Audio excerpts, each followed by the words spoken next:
Morningstar, Chapter 40, Yellow Sea. And we're not talking about water.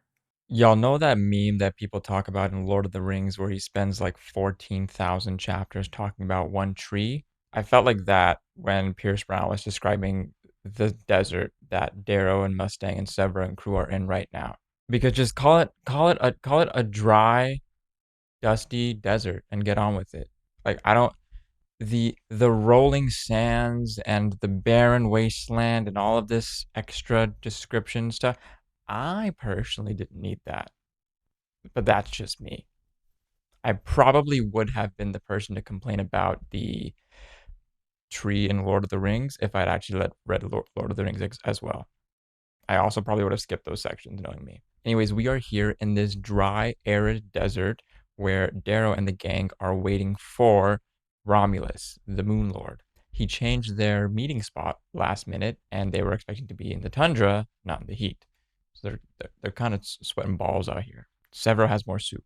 And during this time, we did get some new information about just the Moon Lords, the Rim, like parts of the world and the lore that we hadn't gotten yet. We get that now, which is cool. I will admit that's cool. And then eventually a ship does show up, but Romulus isn't on it. Mustang is, but Romulus isn't on it.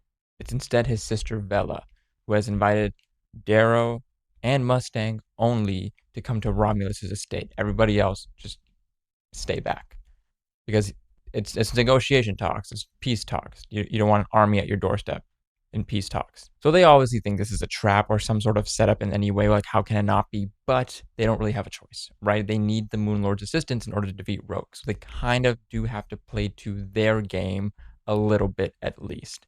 So they do what they do what they do best. Darrow and Mustang go. They fist bump Severo, tell him we'll be back in 6 hours. If we're not, lay waste to this entire place, and then they get on the ship. And I, for one, am interested in what's going to happen with Romulus because even before this, I think when either he was talking to Dancer or Kavax or somebody, Darrow was like, I know that at some point we're going to try and get in and get out before the Moon Lords backstab us, right? So there's going to be some form of this is not going to go according to plan as things do.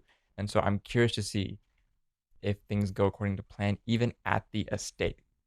Probably don't. To be honest with you, they probably don't. But let's just see how. Mainly, let's just see how. This has been my Morningstar chapter by chapter read along. If you're interested in keeping up with the Red Rising Morningstar journey, hit the follow button.